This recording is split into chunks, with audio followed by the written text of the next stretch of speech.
This is Van Electric Ghost, and we're live on the air with Matthew Stafford, entrepreneur and business coach. And we've got your buildgrowscale.com up there for people that will be clickable.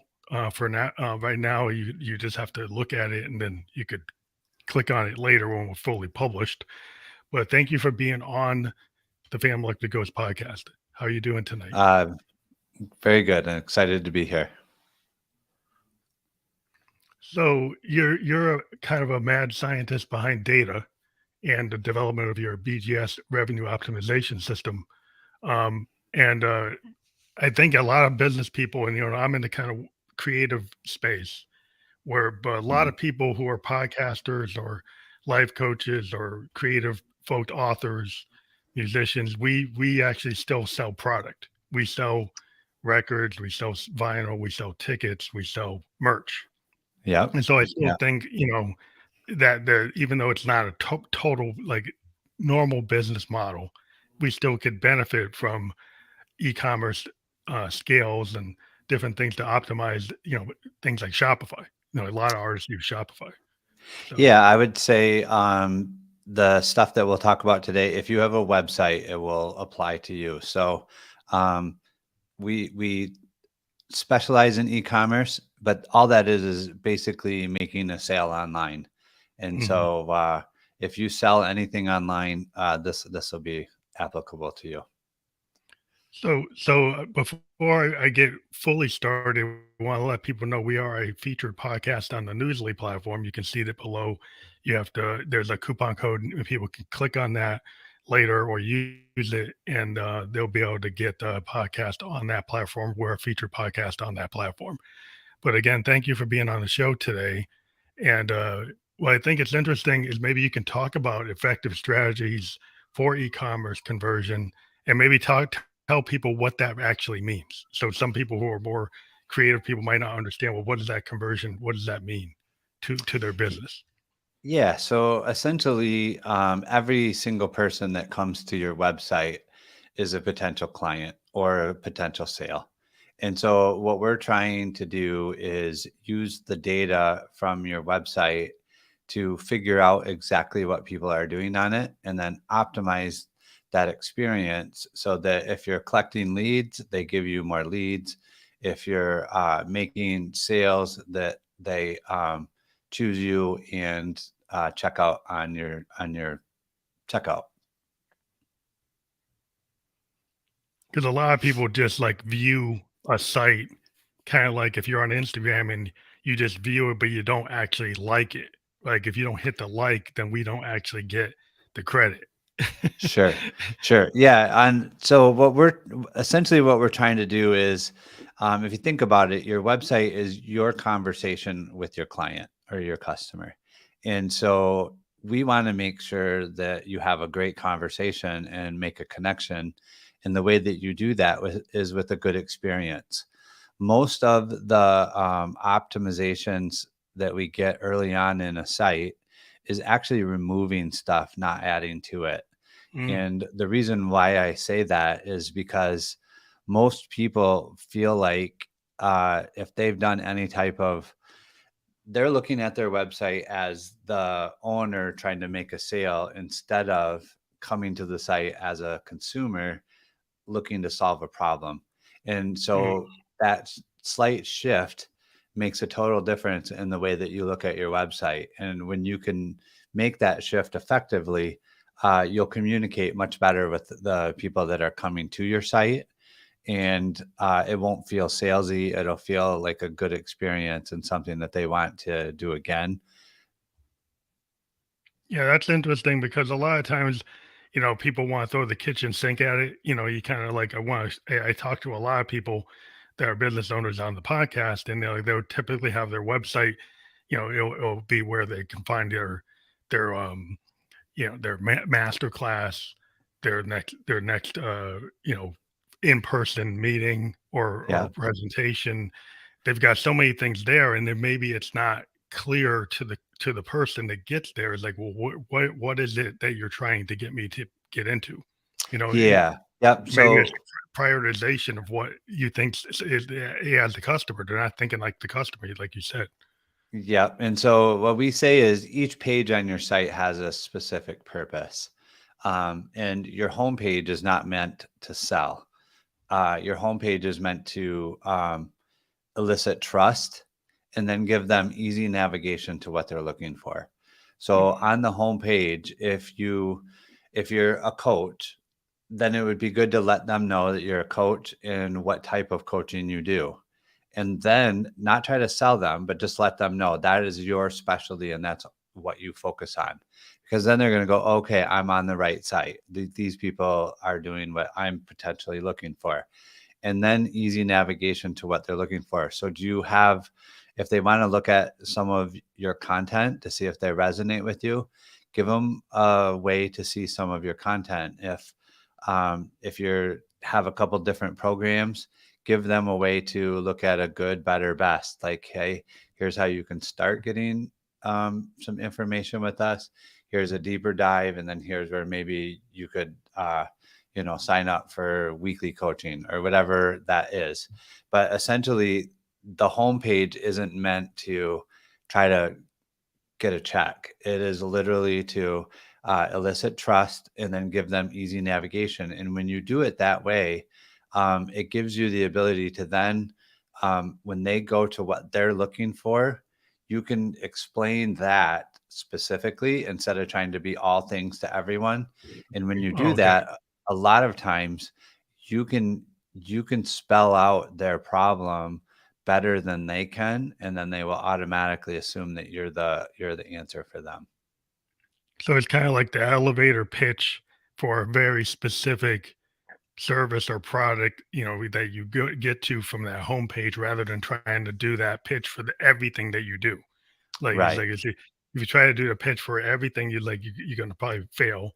Rather than make it so it's more narrowly focused for whatever they're looking for. And it Yes. seems like a lot of times today people are into like the TikTok and the reels and the short clips. Would Mhm. you recommend, like, on the homepage running, like, a video clip, like, 15 seconds of, like, your No. best or not? You wouldn't No. do that? No. So the reason why I say that is we've tested any type of animation or moving, things like that. And what happens is people stop and they watch that and they're using up their time that they would use to then go navigate or to look Mhm, for specifically what they want. And it actually hurts the conversion of the page. So we've never found a moving banner to do that. So what you really want is a hero image and then your unique value proposition. Like, why are you qualified to serve them, or what is unique about your particular approach? And then easy navigation to what they're looking for. so is that like a bulleted approach or, like, one line?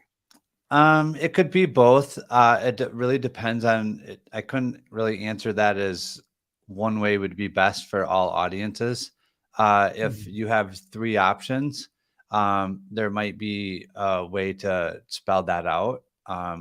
Like, hey, we covered like a what I always term as good, better, best, and that mhm, might just mean like an introduction to us. Like for us, we have a boot camp, so we'll go through on a 3-day boot camp and teach you how to optimize your site.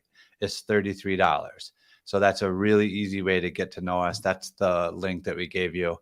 mhm. You can literally do that for and make your money back the very first day easily. And so, but then we also have ones where you can partner with us, and that requires a percentage of your revenue, and we put a 5-person team on your site, and that's thousands and thousands of dollars a month. And we don't even feature that because that is like such a small segment of the audience. Mhm. Most people want to use a service where they can learn and then be able to do it themselves, or be able to then just pay for the services that apply to them. And so you'll see that's how we feature ours on our website. So you can kinda scale to, like, different levels of customers where you get more like the do-it-yourself type of crowd versus, like, the, bigger enterprise that doesn't wanna get into that and actually wants, like, more like a consultant or a Yeah. service type of model where they get a Yes. service level agreement and then they work it out. Because my day job, I'm a software designer and I'm a Okay. consultant. So that's my space there. And I work for companies. We build things. Yeah. We build for products like in financial service products. We build the systems. So we're Okay. not really trying to like they sell that. I don't really sell that. I just actually help them get products on the market for big insurance companies and banks and stuff like that.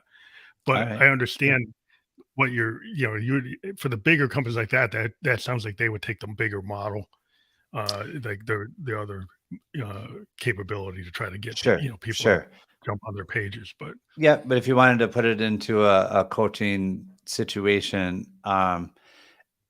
in order to want to hire a coach, you want to feel like you're connected to them or that you guys think similar or that you're on the same page. And so you could have like entry levels. I think they call it like a value ladder. You know, value ladder. there's a way that people can get to know you and try something out or go through a small course that you have for an entry level price, and then obviously at the end of those, you make offers for them to you know get to know you better or to get to work with you one on one or in a group setting or whatever. So all of those things need to just be very clear on your site. If you put them all in one place and try to sell them all and let them pick, what happens is it's actually called paradox of choice. And the people may want to do more with you, but they're not ready to, without knowing, liking, and trusting you, they're not willing to go ahead and make that decision. And so you offering that to them way early in the chain is actually doing you a disservice, not a service. It's not a positive for your website. So you need somebody to engage with you and actually stay with you and get that like click through instead of that person that just goes, "Oh, that's not it." Right. So if you can Right. actually, engage with something that's gonna be meaningful. And I think the question is like in terms of like the metrics that to know that you're successful. And we know Yeah. today, in today's world, there's all kinds of data.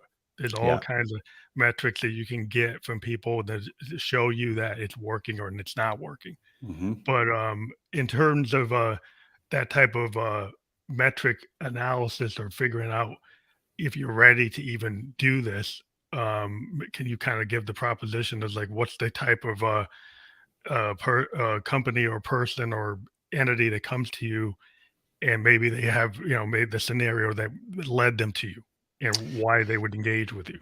Yeah. Yep. So our business is broken up into three different levels: build, grow, and scale. And so the build phase is like when you're setting up your website.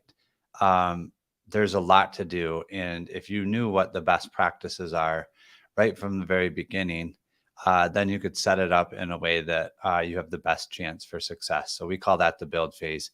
And for that, we have like it's called the e-commerce business blueprint. So you could buy that, and then you would go through that course and set up your website according to.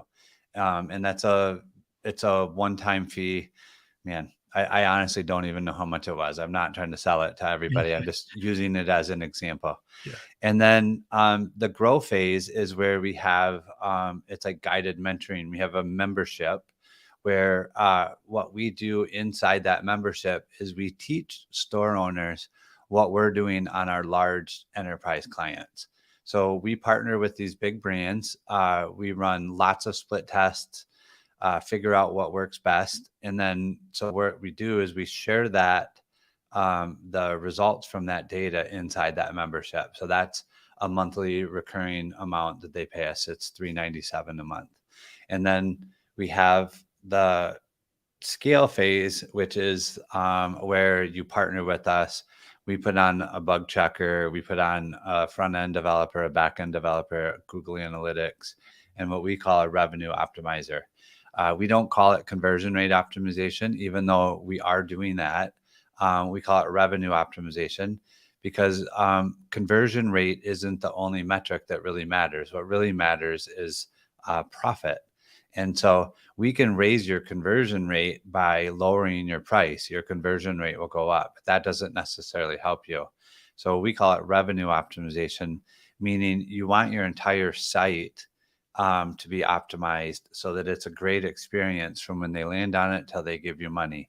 And if you have that down, then they'll come back again and again and again to do business with you, which is obviously the most profitable, because then you're not paying to acquire customers over and over and over. Oh, you got a repeat customer. So it's like if you Yes, can bring in repeat customers, then that actually can increase your profitability rather than always looking for new customers. But if they don't stay, then you continually have to go for new customers. So then you're kind right. You of have to pay burning to through. acquire 'em. And it's like, Yeah. yeah. So yeah, I understand that. Yeah, but and so that and the recurring revenue too is a good indication of how much value you're providing. If people are not staying, then they're not getting the value from what you're doing, and so that that's an indicator that somewhere what you think is valuable and what they feel they need to know is different. And I know for us, our example, we've been doing this so long, we know what the customer needs in order to be successful, but sometimes that's not what they think they need. And so if we don't communicate to them properly, they might think like, oh, this isn't for me, because we're not doing a good job of communicating. And I always ask people, well, if you're saying something and the other person's not understanding it, whose fault is that? It's not the other person, it's your fault. You need to figure out like what they're thinking, what's going on. And your website is that conversation with your customer. So how long are they staying on your page? You can see that in in Google Analytics. If they're staying on your page, that means they're reading and they're looking and they're finding it interesting. If they're clicking on things, and getting deeper into the funnel, then that means that you're communicating to them.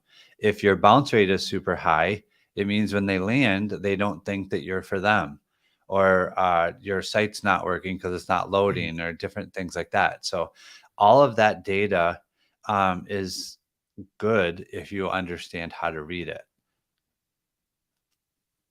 So I guess the question is like, given all these platforms today that people are on with their websites and SEO, and but there's a lot of people that kind of complain about the algorithms where initially they come out and they got their SEO set up a certain way and they got a really high engagement, and Right. then suddenly it drops off. Yeah.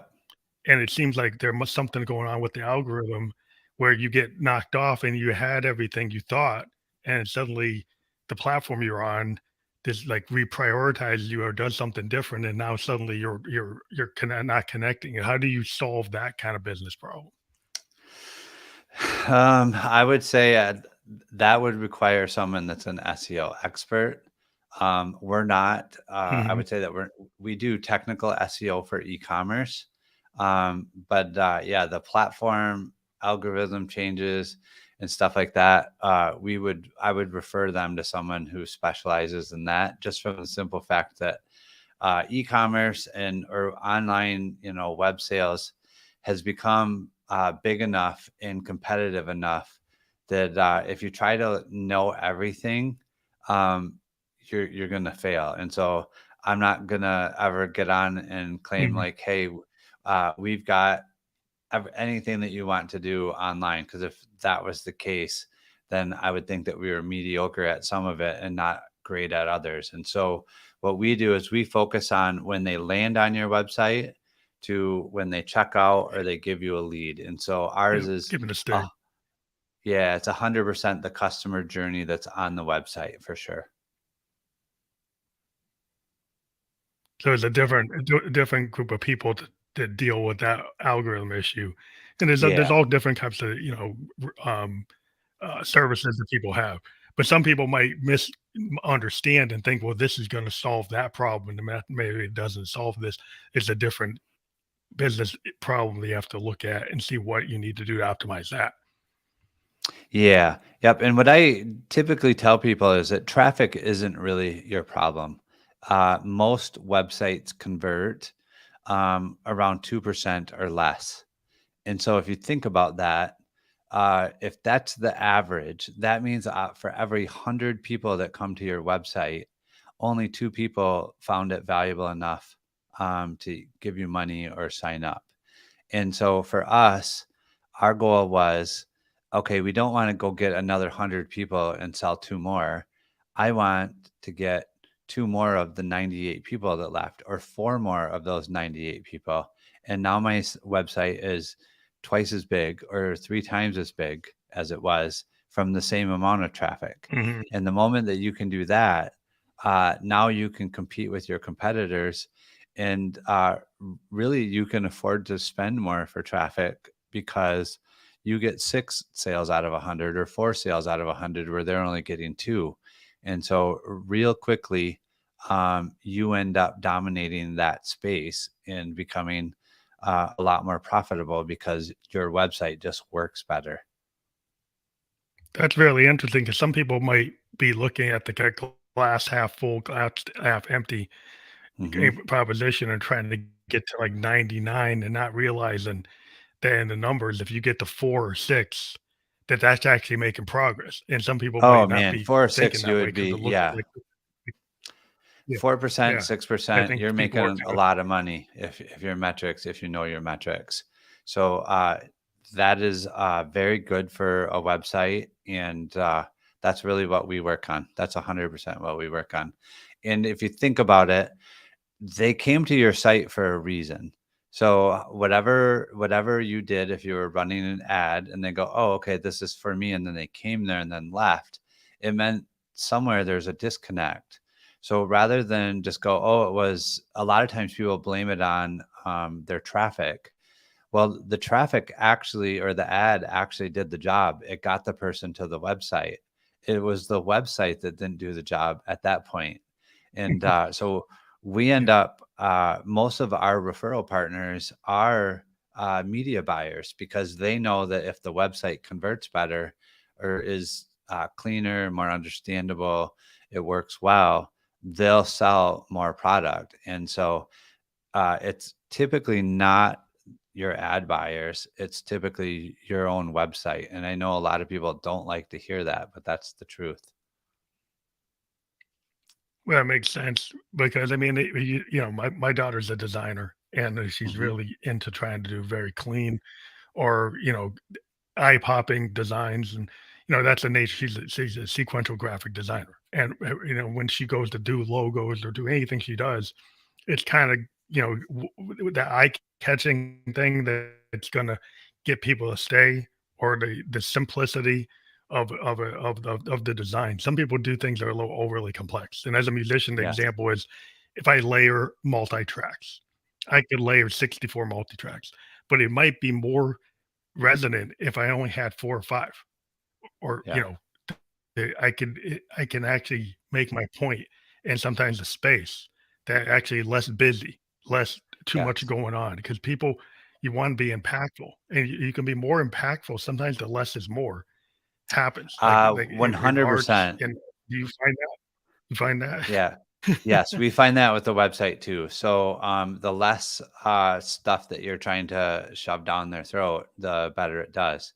And if you think about it, like I was saying earlier, a lot of times when we go in and start helping with the website, the first thing that we're doing is removing stuff because they've done customer service. And every single time someone writes in with a question, they think, oh, I got to put that on my website. Oh, I got to put that on my website. But the 80/20 principle definitely applies on your website. And so, uh, 20% of your visitors are going to give you 80% of your revenue. Those are the ones that you want to focus on. If you focus on the other 80%, what happens is you end up cluttering up your website, and then those 20% don't find what they're looking for and they leave. And so, really, if you put all that stuff on your website, you force every single person to go through all of that before they can get to what they want. And so, for us, yes, very clear. We actually use the phrase, would Homer Simpson understand it? We want it to be super simple. Yeah. Uh, just like very obvious exactly what the next step is, how to figure it out. Because if you do customer service, you realize how easily people are confused on a website.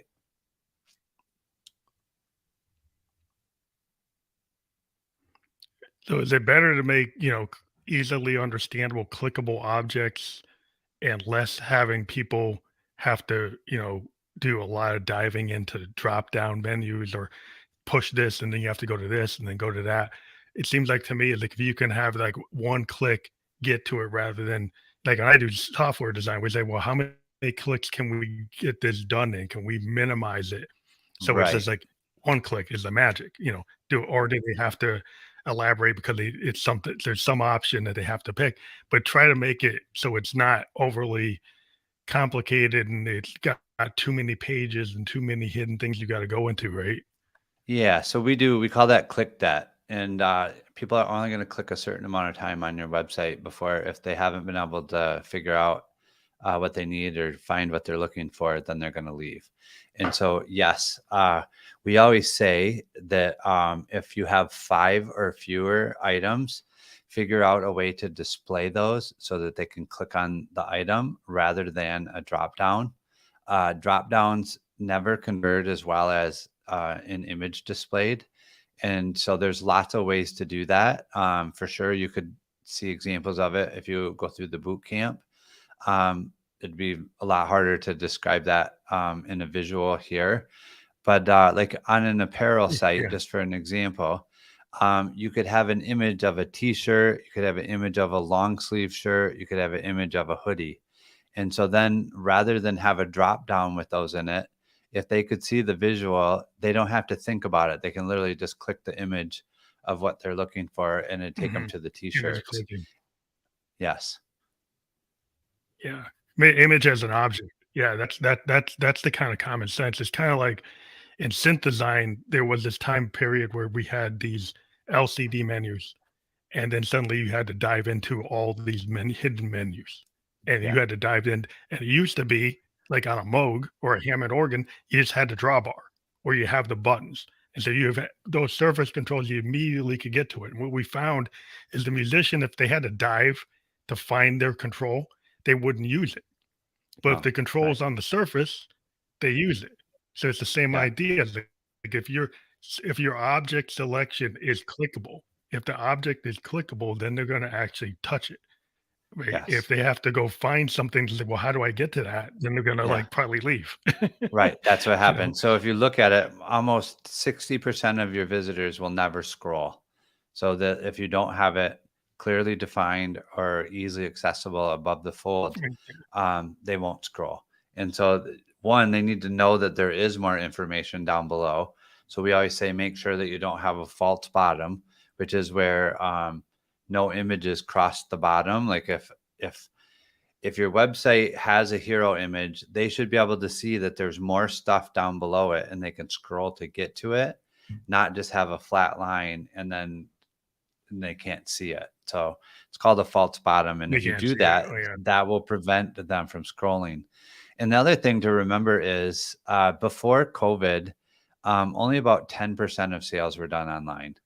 So, we've been selling stuff online for most of the people probably in your audience for 10 years. And so we just make the assumption that because we're good at it or because we understand a website, that everybody else must also. And that's just not the case. During COVID, it went all the way up to 33% of sales were done online. So a lot more, but then it dropped back down to about 27 now that COVID, now that the people are back to everyday normal life.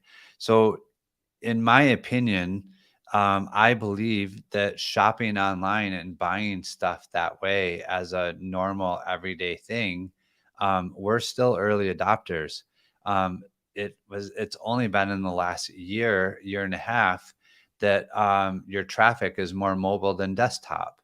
And so, the e-commerce or the online selling landscape has been constantly evolving for the last few years at a breakneck pace. And we just make a lot of assumptions as people who use the web for what we do. We have to remember that a lot of people are first time users. And so, what we automatically assume, like little 3 lines, is the menu.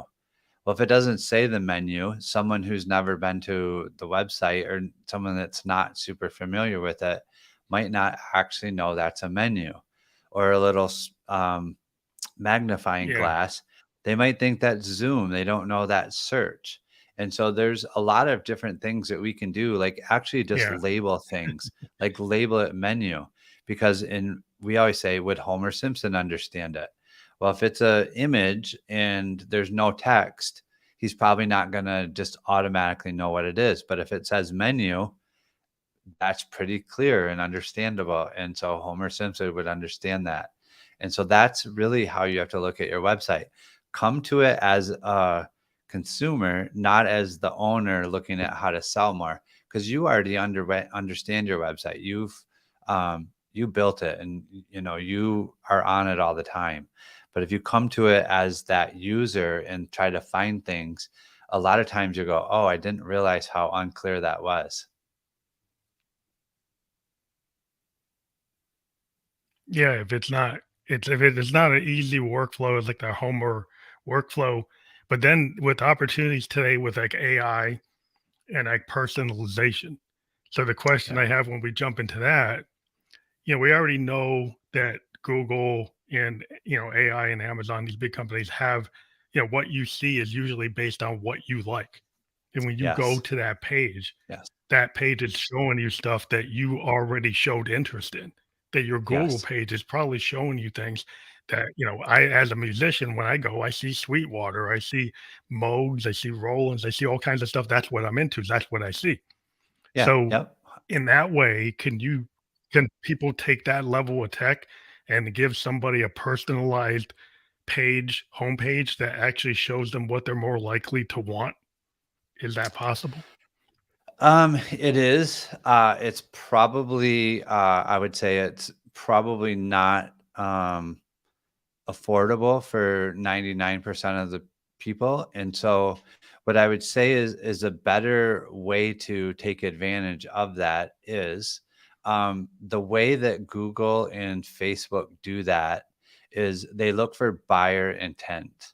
So essentially, if you're searching for an example, a microphone, uh, if you have an FAQ on your microphone page that says, "Oh, what are some good uses for this microphone? How easy is it to set up? Is it in the range of pricing? Is it on the lower end, the mid end, or the upper tier?" Things like that. So basically, an FAQ for your product page, those questions should be buyer intent questions, which Google says, okay, so now if you typed in your search, uh, microphones around $200, well, now you have information on your page that's going to actually answer that question. And so Google would go, oh, here's a relevant page that would be appropriate for that. Or if you typed in microphone for a podcast, then if you had that in your FAQ, then Google is going to serve your page up because they crawl it and look for it. So you can put those in what's called progressive disclosure or put them on the lower half of the page. They're still there, and Google will still serve your page as relevant to what they're looking for based off of you thinking through what the customer needs in order to get their question answered. Again, looking at it from the customer standpoint instead of how do I sell this microphone? Given that point of view, is it good to have marketing kind of studies that actually use your actual customers to drive your design of your website rather than coming from the owner perspective, do some Yes. kind of marketing study with live customers, like a certain set, like 2,000 customers or whatever. That's So a you're stat. talking So you about like have these testimonials. 1,500, 2,000. Yeah, Yeah, testimonials. if you did some kind of, like, research to figure out, like, well, how could I actually build this from not the owner perspective, but actual real customers, what they do, and actually Yeah, and actually analyze that. so I will give you a little tip.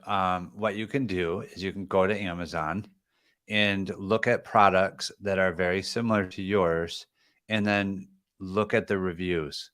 What are the customers saying was amazing, and what are they saying what need it served? And so you could read 100 reviews on Amazon on products similar to yours, and then use that information to write your product descriptions. So if you think about it, a testimonial Mm. is your buyer telling you what they liked and what they were looking for and what was valuable to them.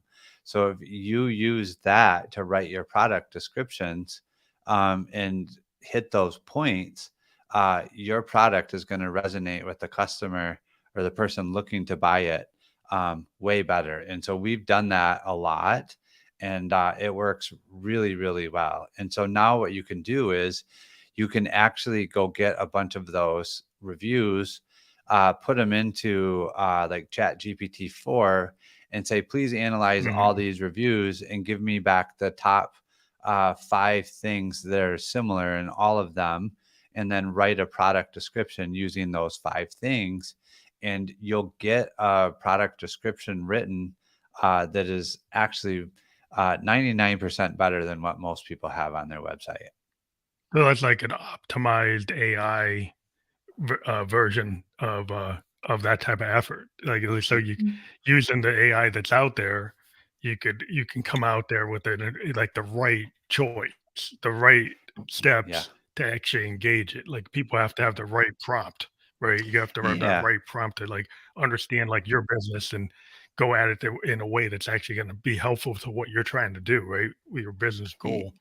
Yeah, and a lot of times, when they're writing those product descriptions, they just use the manufacturer's description of it. Well, that's very mechanical and Yeah, it's very yeah. plain, It's and so the that doesn't differentiate you from anyone else. And so by using the language of people that buy your type of product to do that, or at least have GPT give you the first version of it, you'll realize right away that that's much easier than staring at a blank page and trying to figure out what to write. So that gives you a really good starting point. You then get to edit it, put your own little flavor on it, that makes your website unique. And then you will find that those type of product descriptions will certainly increase your sales on page. And another thing, like given the fact that we're on a podcast, what I found with a lot of business people, because I've been doing podcasts since 2016. When I Hmm. first did it, it wasn't really about business as much as it is now. But I find that a lot of the people in the business community, initially when they're on YouTube, they create these like infomercials, and then people kind of got turned off, like, well, that's not really engaging me. But now Right. that you have podcasts, you have live podcasts, I've heard of like folks actually engaging in live podcast with their customer base and Mhm. engaging in that way and having that two-way street. Is that something that you think is it actually powerful or useful in this type of marketing or e-commerce efforts? Yeah, for sure. So I definitely, I really believe in podcasts a lot. It's a really good way for people to get to know, like, and trust you. It's If you're out there and you're doing podcasts or you're talking to your customers, people are going to be able to watch that, and they will feel like they know you. And people still do business with people that they know, like, and trust. There's a reason why. Um, Amazon is still, for as big as they are, is still just a very small, minute number of the whole percentage of sales. And so people still want to do business with people that their values resonate. They believe that they're going to get good customer service, that they're doing business with an entrepreneur rather than this big company that they don't matter to. All of those things do matter. And so, yes, if there's a way for them to get to know you, they want to do business with you that way. Yeah, it's like that authenticity that I find it like, when people can engage, like what we find with like independent musicians, like we can be very small, right? Yeah. And we could have 50,000 fans. Yes. But if we engage with those fans and we keep our expenses low, we can actually be commercially successful and actually work where they would tell you at the label, I got to sell 2 million stream like 200 billion streams to be successful. Yeah, if I have all Yeah, that overhead. But if I sure. actually Yeah, have engaged customers that buy my t-shirts, buy my vinyl, and can talk to me, and they can yeah, actually talk to me through a web conversation or something, I make myself available, that you can find that at a micro levels, you can actually do better very well. than you would have Yeah, thought. yeah. So they say It that seems like you yeah, need a even for business people, right? yeah. They say to make a a I would say a decent income nowadays is you need 1,500 raving fans. So that means people that buy everything that you put out, they pay for access to you, etc. And then you're going to have about maybe as a whole maybe 15,000 followers. But in that you have that 1,500 that are loyal, really, they connect with you, all of that, and then you'll get other sales, but those will be for different products, et cetera. And so yes, I do agree with that.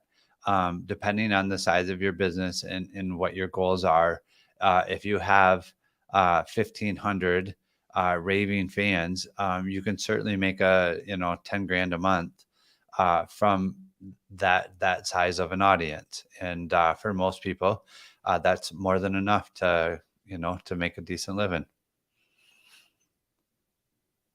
Yeah, because there's so many ways to engage, with products. Like when you if you start thinking about like an authentic kind of mom and pop that, like I'm a mountain biker, right? And I still like to buy custom components from small firms that make really specialized pieces for my bike.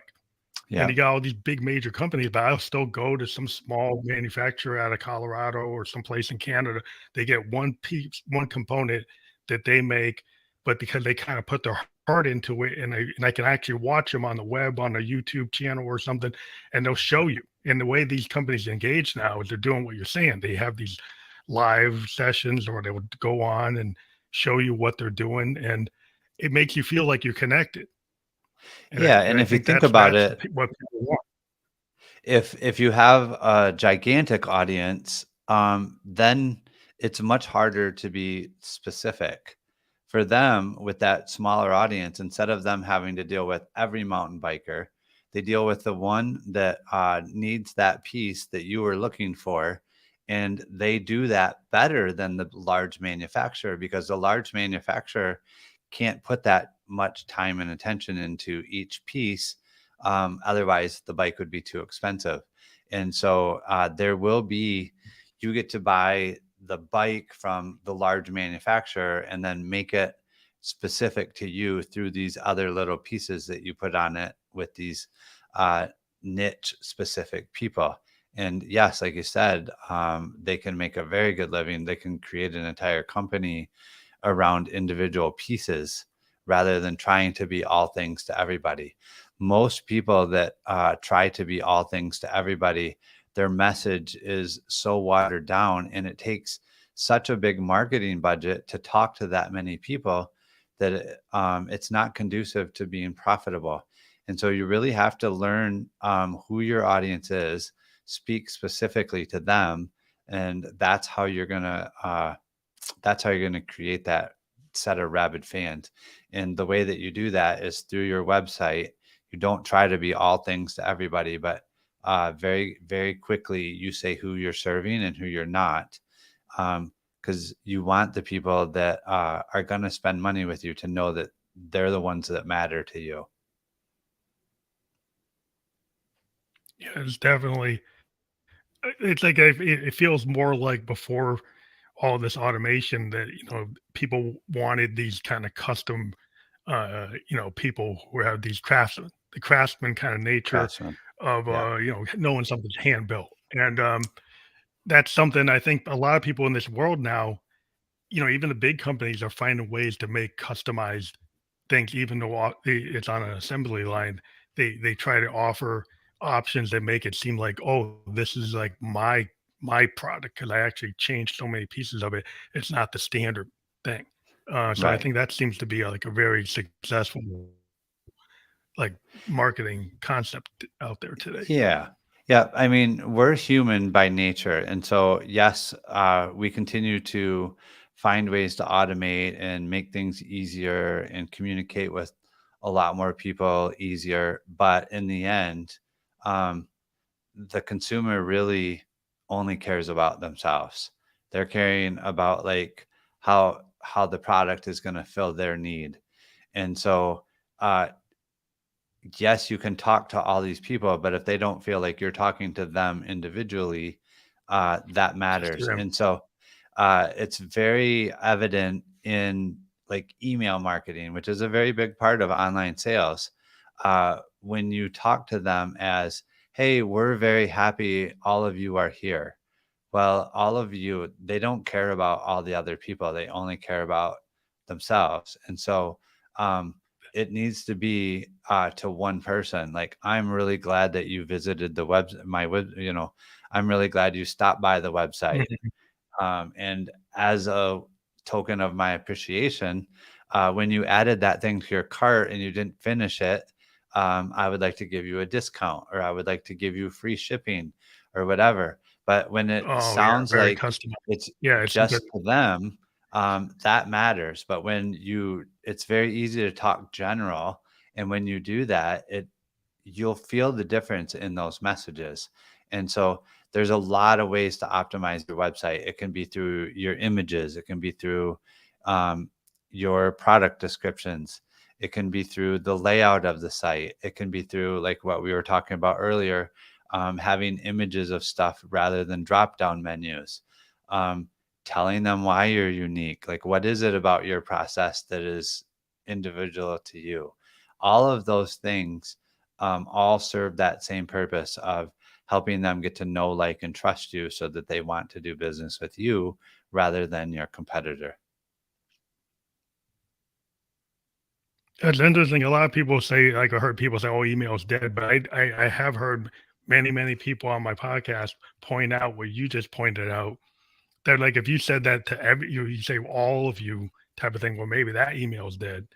Yeah. But the email that actually gives somebody a discount, gives somebody a coupon, actually, treats them like an individual. They points out what they what was in their cart, shows that they actually Yep. knew who they were. That works along with like maybe Yes. the text. The things Yeah. are people are using a lot of text type of tool. Yeah. But So email and SMS are not dead by any means. In fact, we have one of our members. They do more than $1 million a month in sales, and they sell jewelry. And he has months, the really high volume months, where 40% of his revenue comes from email. So email is definitely not dead.